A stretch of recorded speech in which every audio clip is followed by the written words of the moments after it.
माधवपुर का एक आदमी महेश अपनी साइकिल से घर को लौट रहा था।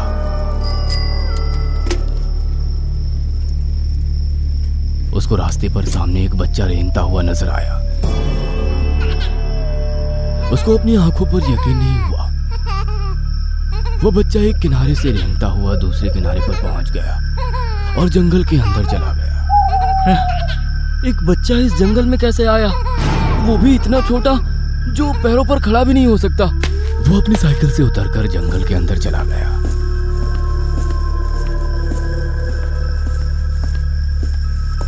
चांद की मध्यम रोशनी में उसको वही बच्चा जमीन पर रेंगता हुआ नजर आया। उसने उस बच्चे की तरफ तेजी से अपने कदम बढ़ाए। अब उस बच्चे और उसके बीच केवल 1 मीटर का ही फासला था कि बच्चा अपने आप रुक गया। ये देख महेश ने भी अपने कदम रोक लिए। फिर एक ही झटके के साथ उस बच्चे ने उसको पलटकर जो देखा,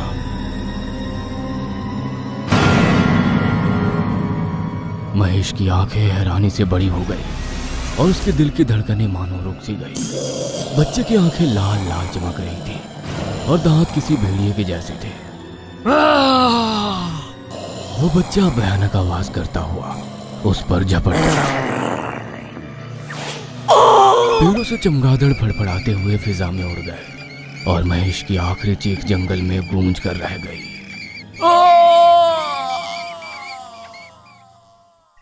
आदित्य बहुत खुश था। मलिष्का दुल्हन के रूप में उसके बराबर में खड़ी थी और गृह प्रवेश की रस्म चल रही थी। पार्वती अपनी नई बहू का स्वागत करने के लिए हाथ में आरती की थाली लिए खड़ी थी। उसके साथ उसकी जेठानी मानवी और जेठ रघुवीर भी वहां मौजूद थे। बेटी मलिष्का, इस लुटिया पर पैर मारो और अंदर आ जाओ। अचानक उनकी बिल्ली मलिष्का को देखकर म्याऊं करने लगी। अरे मनीषा, इसको रूम में लेकर जाओ। ये इतना शोर क्यों कर रही है? मनीषा उसको लेकर अपने रूम में चली गई।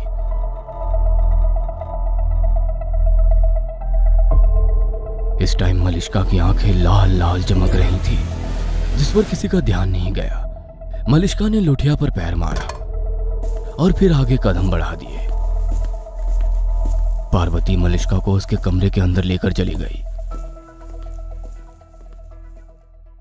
बाद में जब मानवी की चावलों पर नजर पड़ी तो वो हैरान रह गई। चावलों का रंग लाल हो चुका था। ये तो बहुत बड़ा अपशगुन है। मलिष्का सेज पर बैठी हुई थी। आदित्य धीरे से उसके करीब चला गया।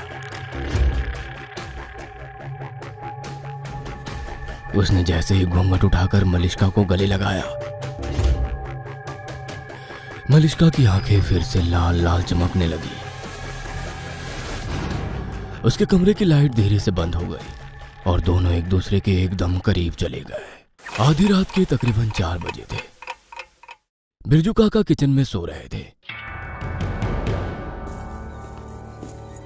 उनके कानों में पाजेब के बजने की आवाज आई तो उनकी आंख खुल गई। वो किचन से निकलकर हॉल की तरफ गए। उन्होंने देखा कि मलिष्का मेन डोर की तरफ बढ़ रही है। ये बहू रानी इतनी रात गए कहां जा रही हैं? उन्होंने दबे पांव से उसका पीछा किया। मलिष्का घर से निकलकर दाईं तरफ जाने लगी।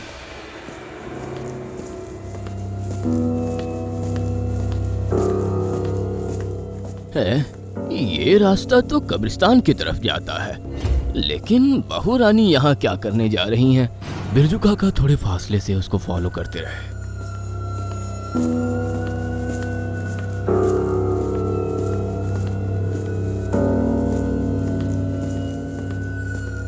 वह कब्रिस्तान के अंदर बेझिझक घुस गई।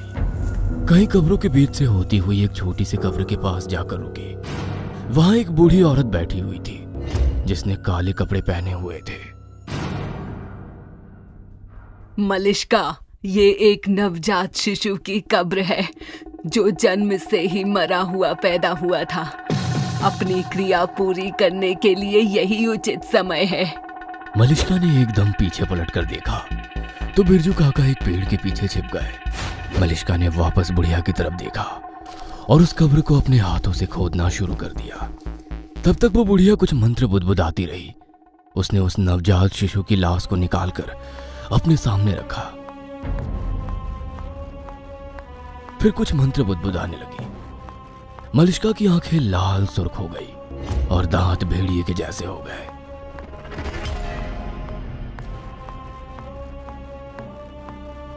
उसने शिशु की कलाई पकड़कर अपने मुंह की तरफ बढ़ाई और खच से उसकी कलाई पर अपने दांत गड़ा दिए।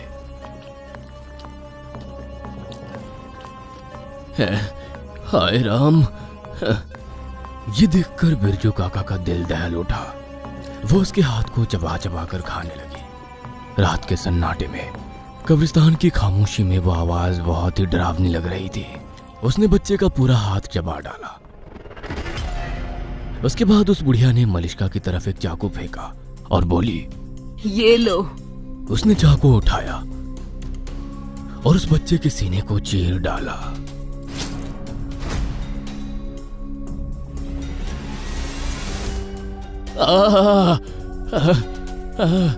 और उसके दिल को निकालकर उसने मुंह में ही खत्म कर दिया। अब तुम्हारे पेट से पैदा होने वाला बच्चा शैतानी शक्तियों का मालिक होगा। शैतान की औलाद, एक नरभक्षी बच्चा। दोनों जोर जोर से हंसने लगी। बिरजू काका वहां से वापस घर की तरफ भागे। घर पहुंचकर किचन में जाकर आंखें बंद करके लेट गए। थोड़ी देर बाद उन्हें अपने आसपास किसी की मौजूदगी महसूस हुई तो उन्होंने आंखें खोली। तब मलिष्का ठीक उनके सामने खड़ी थी। मेरे करीब मत आना, वरना मैं तुमको खत्म करने की शक्ति रखता हूं। ऐसा कहकर उन्होंने अपने गले में पड़ी एक माला को थाम लिया। अफसोस कि इस माला से मेरा कुछ नहीं होने वाला बिरजू काका। ये कहकर उसने एक ही झटके में शेल्फ पर रखा चाकू उठाया और उनकी गर्दन धड़ से अलग कर दी।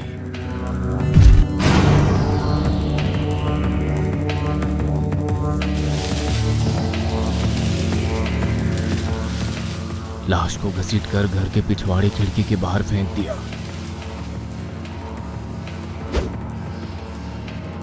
उनका खून अभी भी जमीन पर पड़ा हुआ था। उसने जमीन पर बैठकर उसके खून को अपनी जुबान से चाटना शुरू कर दिया।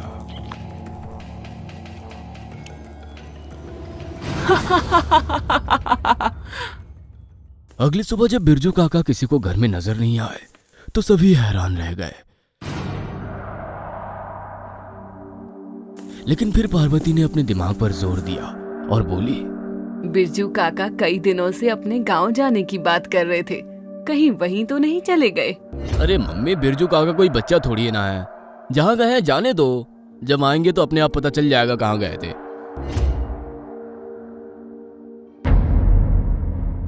मलिष्का ने सभी के लिए अपने हाथों से ब्रेकफास्ट बनाए और सभी को सर्व किया।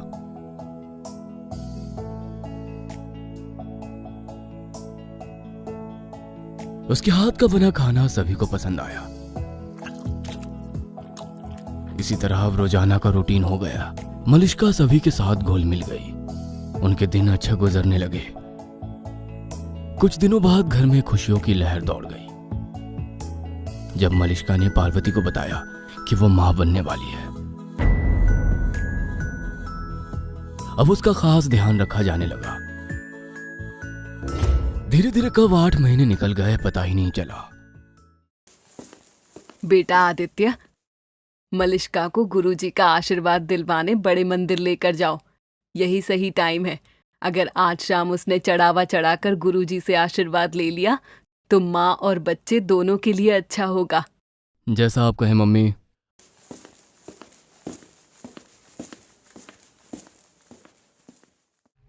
आदित्य उसको अपने साथ लेकर निकल गया। दोनों जीप से मंदिर की तरफ जा रहे थे। जैसे जैसे वो मंदिर के करीब पहुंच रहे थे, मलिष्का की बेचैनी बढ़ती जा रही थी। तभी सामने से उसको एक कार आती हुई नजर आई, जिसको देखकर मलिष्का के चेहरे पर रहस्यमयी मुस्कान झलक आई। उसने कुछ मंत्र पढ़कर उस कार की तरफ देखा। उसकी आंखें लाल लाल चमकने लगी और उस कार का बैलेंस बिगड़ गया वह कार तेजी से आकर उनकी कार से टकरा गई। आदित्य कार से बाहर जा गिरा और उसकी आंखें धीरे धीरे बंद हो गई।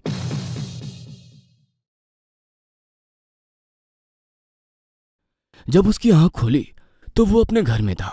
मलिष्का उसकी बराबर में बैठी थी और बाकी सब आसपास खड़े हुए थे।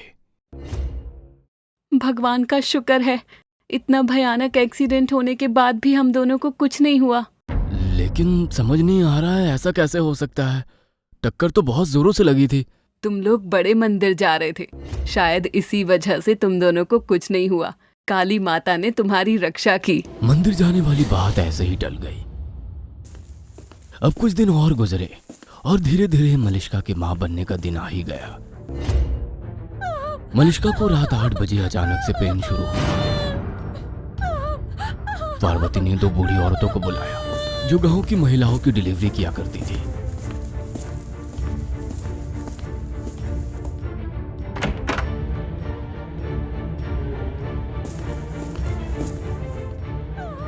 कमरे के अंदर मलिष्का और वो बूढ़ी औरतें बैठी थी। बाकी सभी बाहर इंतजार कर रहे थे। कुछ देर बाद मलिष्का की चीख पुकार खत्म हुई और सब कुछ शांत हो गया। लेकिन अगले ही पल आह आह, हे भगवान! दोनों औरतें चीखते चिल्लाती हुई कमरे से बाहर निकली। अरे क्या हुआ आप लोगों को? सब कुछ ठीक तो है ना? उन दोनों ने किसी एक की ना सुनी और राम राम चिल्लाती अपने कानों पर हाथ रखे हुए वहां से भाग निकली।